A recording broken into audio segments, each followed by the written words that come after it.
আসসালামু আলাইকুম ভিউয়ার্স, কেমন আছেন সবাই? আশা করি সবাই ভালো আছেন। আজকে আপনাদের সামনে একটা দুর্দান্ত রেসিপি নিয়ে হাজির হয়েছি। খুব সহজে কি করে গরুর নেহারি বা পায়া রান্না করবেন সেই রেসিপিটা শেয়ার করছি। এভাবে রান্না করলে আর কখনো রেস্টুরেন্টে গিয়ে নেহারি খেতে চাইবেন না। বাসায় পারফেক্টলি নেহারি রান্নার রেসিপিটা আপনাদের সাথে আজকে শেয়ার করছি। আশা করি না কেটে সম্পূর্ণ ভিডিওতে আপনারা আমার সঙ্গেই থাকবেন।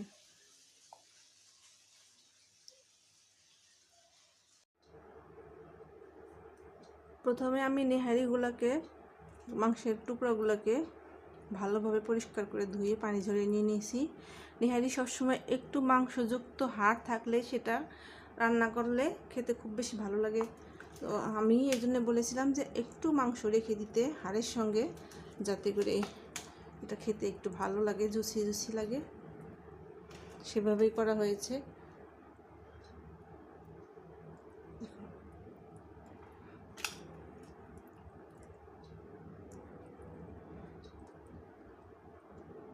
সবগুলোকে আমি ধুয়ে নিয়েছি এবং আমার নেহারির পরিমাণ যেহেতু একটু বেশি, সেই অনুপাতে আমি সমস্ত উপকরণগুলো দিয়ে দিচ্ছি।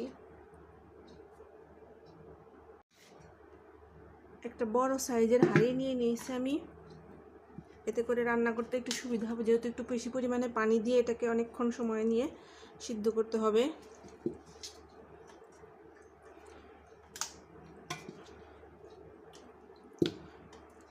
এভাবে যখন বাসায় রান্না করবেন তখন দেখবেন আর একবার এভাবে রান্না করা শিখে গেলে আর রেস্টুরেন্টে গিয়ে বা হোটেলে গিয়ে এভাবে নিহারি খেতে আর কিনে খেতে ভালো লাগবে না। বাসায় করে খাবেন, যে এত সহজ, এত অল্প সময়, এত শর্টকাটে সংক্ষিপ্তভাবে এত ইউনিক টাইপের নেহারিটা রান্না করা যায়। তো আমি প্রথমে এখানে দিয়ে দিচ্ছি 4 চা চামচ পেঁয়াজ বাটা,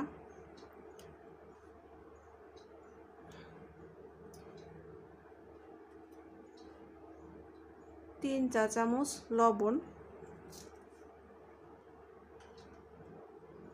দিয়ে দিচ্ছি 4 চা চামচ আদা বাটা। আমার নেহারির পরিমাণটা একটু বেশি, সেই জন্য আমি সমস্ত উপকরণ সেই অনুপাতেই দিয়ে দিচ্ছি। আপনারা আপনাদের পরিমাণ অনুযায়ী সব কিছু দিয়ে দিবেন। এখানে প্রায় 5 কেজির মতো নেহারির হাড় সহ মাংস আছে। দিয়ে দিচ্ছি 3 চা চামচ রসুন বাটা, রসুনের পেস্ট, 3 চা চামচ জিরা বাটা,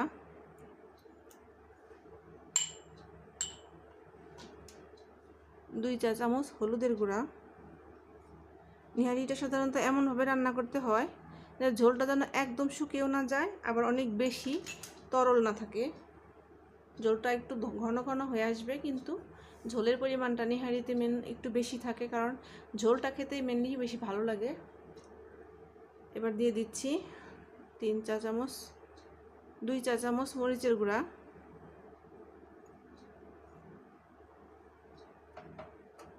2 চা চামচ ধনিয়ার গুঁড়া,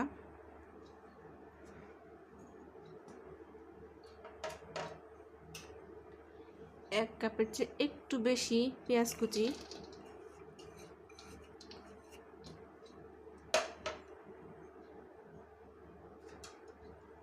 দিয়ে দিচ্ছি হাফ চা চামচ কালো গোলমরিচ। গোলমরিচটা আপনারা চাইলে স্কিপ করতে পারেন, তবে দিলে একটু ফ্লেভারটা বেশি ভালো হয়, সেই জন্য। এখানে আছে 3টা লবঙ্গ, আস্ত রসুন 4টা, 8-10টা আস্ত কাঁচামরিচ, 2 ইঞ্চি পরিমাণ 3 টুকরা দারচিনি, 4টে তেজপাতা, 8-10টা এলাচ। এলাচগুলোকে মুখ ফাটিয়ে দিতে হবে।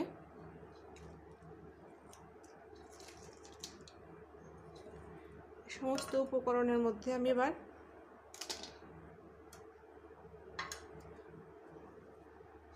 একটু বেশি পরিমাণে পানি দিয়ে দিচ্ছি।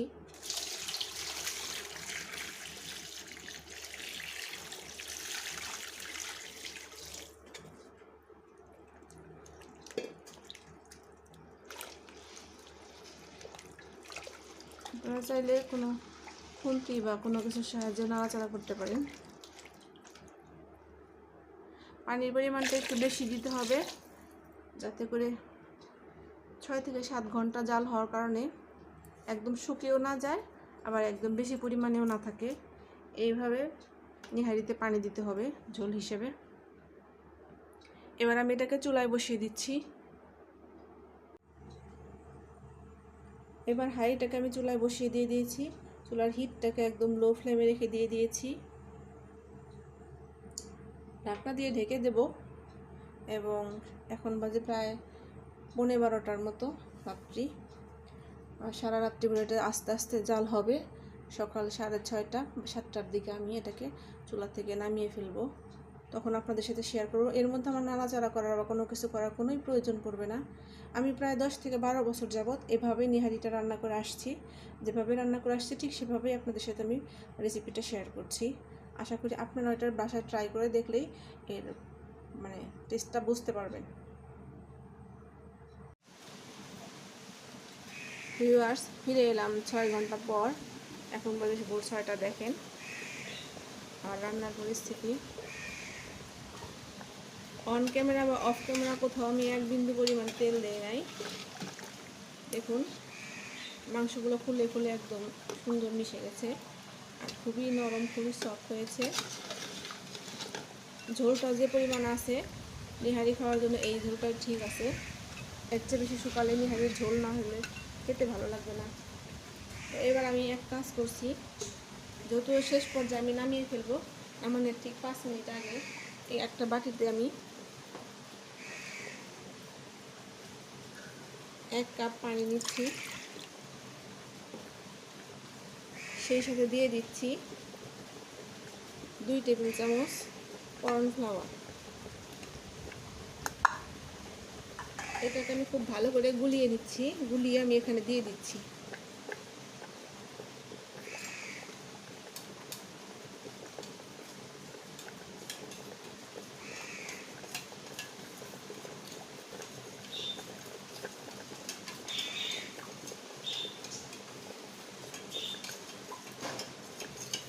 আপনারা চাইলে এইভাবে করতেও পারেন, আবার আপনারা কর্নফ্লাওয়ার ছাড়াও খেতে পারেন নিজের রুচি মতো।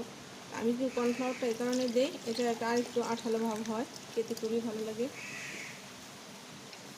এবার জাস্ট 5 মিনিট একটু সময় অপেক্ষা করবো ঘন হয়ে আসার জন্য। ভালোভাবে ফুটে উঠলে তারপর আমি চুলাকে বন্ধ করে দিয়ে বাগারের জন্য রেডি হয়ে যাব।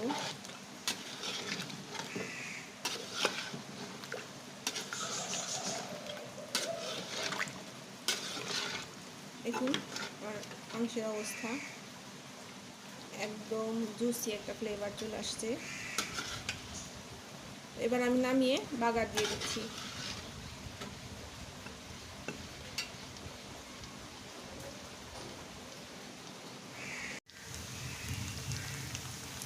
প্যানে তেল দিয়ে পেঁয়াজগুলো দিয়ে আমি বাগার দিয়ে দিচ্ছি। শুধু পেঁয়াজ দিয়ে দেবো, যেহেতু আমি রসুন আগে দিয়ে দিয়েছি, সেজন্য এখানে এক্সট্রা রসুন দেওয়ার কোনো প্রয়োজন নাই।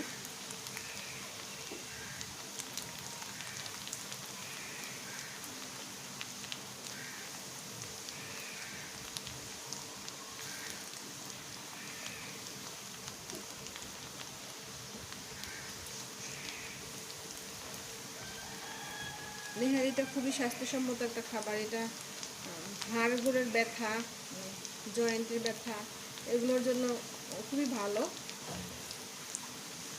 অনেকে এটাকে স্যুপ আকারেও খেয়ে থাকেন, শুধু নেহারি খান। অনেকে আছে রুটি দিয়ে, পরোটা দিয়েও খান। পেঁয়াজটাকে আমি এভাবে নাড়াচাড়া করে ব্রাউন করে ভেজে নিচ্ছি।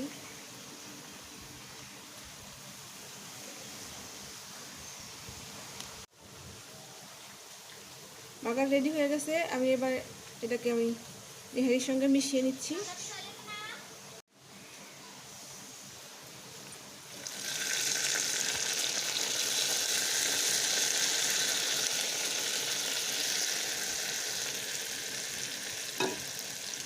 এবার খুব ভালোভাবে নাড়াচাড়া করে এটাকে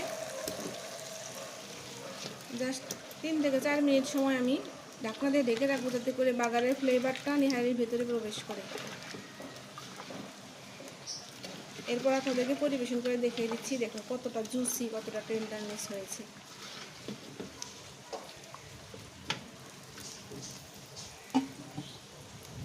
ফিরছি 2-3 মিনিট পর পরিবেশনের মাধ্যমে। দেখুন ভিউয়ার্স, এবার আমি পরিবেশন করে দেখাচ্ছি মাংসগুলো কতটা সফট হয়েছে, একদম খুলে খুলে যাচ্ছে।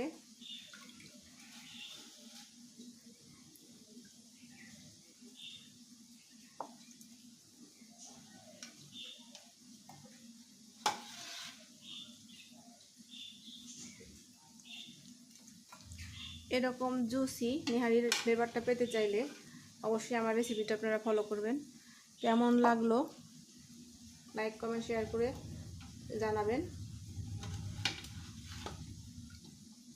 আর এরকম রান্নার ভিডিও পেতে চাইলে আমার চ্যানেলটিকে সাবস্ক্রাইব করে পাশে থাকা বেল আইকনটি প্রেস করে অল নোটিফিকেশন অন করে রাখবেন, যাতে করে নতুন ভিডিও আসার সাথে সাথে সবার আগে আপনাদের কাছে পৌঁছে যায়।